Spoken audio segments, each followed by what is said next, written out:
नमस्कार दोस्तों, 7 days of life में आपका स्वागत है। आज बात करेंगे ड्रिलमेंट के बारे में। जब कभी भी व्हील या रेल से नीचे उतर जाता है तो उसे ड्रिलमेंट कहा जाता है, और जिसकी वजह से रोलिंग स्टॉक का डिटेंशन हो जाता है।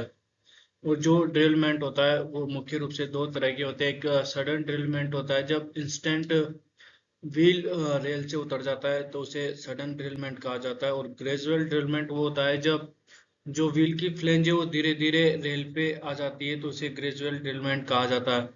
कॉज ऑफ ड्रिलमेंट के मुख्य दो कारण है। एक तो इक्विपमेंट फेलियर हो जाए या फिर ह्यूमन फेलियर, दोनों में से कोई एक रीजन जरूर होता है ड्रिलमेंट के पीछे। आगे बात करते हैं रेल और व्हील के बारे में, कुछ जान लेते हैं। जैसे कि व्हील है, ये फ्लेंज फ्लेंज है, ये रेल है। तो ये राइट रेल ऑन ट्रैक है, ये left on rail on track है। ये 52 किसी रेल प्रोफाइल के बारे में जान लेते हैं। जो ये ऊपर का पोर्शन रहता है ये रेल टेबल रहता है, और जो ये साइड पोर्शन रहता है रेल हेड कहलाता है। और जो ये वाला पोर्शन है ये रेल वेब कहलाता है, और नीचे का जो ये पोर्शन होता है ये रेल फुट कहलाता है।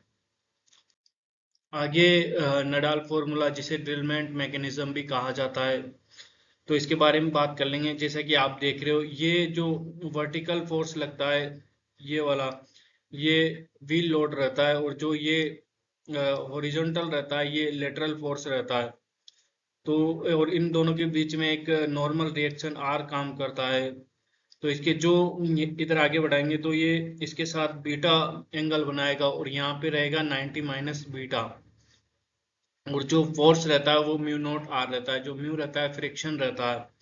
तो इसके बारे में कुछ जान लेते हैं। जो इक्वेशन निकलेगी y equal to R sine beta minus cos beta, ये वर्टिकल फोर्स के बारे में बात है। और जो ये लेटरल फोर्स के बारे में बात कर रहे हैं। और जो वर्टिकल फोर्स रहता है जो व्हील लोड रेल पे लगता है वो क्यू कहलाता है, जो रहता है R cos beta plus F sine beta, ये वाला और एक ये वाला। तो ये दो इक्वेशन बन गई y एंड q। जो y अपॉन q का रहता है रेशियो, वो रहता है R sine beta minus F cos beta upon R cos beta plus F sine beta. जो q रहता है ये व्हील लोड रहता है, y रहता है वो लेटरल फ्लेंज फोर्स रहता है, और एक नॉर्मल रिएक्शन रहता है। एफ फ्रिक्शनल फोर्स रहता है equal to mu naught R होता है। म्यू एक कोफिशिएंट फ्रिक्शन है जिसकी वजह से आगे बढ़ता है कोई भी चीज।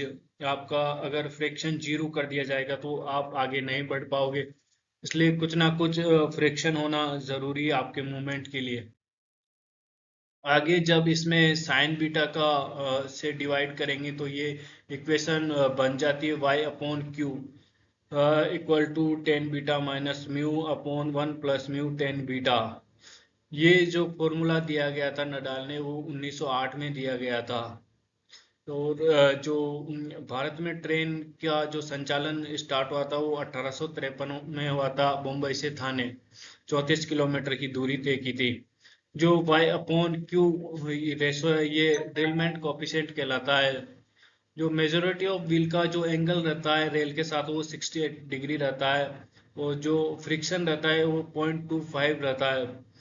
जो ये सेफ्टी के लिए इसका यूज किया जाता है वाई अपॉन क्यू को। वाई अपॉन क्यू 1.4 से ज़्यादा नहीं होना चाहिए। अगर इससे ज़्यादा इसका रेशो आता है तो फिर ड्रिलमेंट हो जाता है या व्हील रेल से नीचे उतर जाता है। तो इसको सेफ रनिंग के लिए जो इसकी वैल्यू रहती है वो 0.8 से 1 के बीच रहना चाहिए। Thank you so much.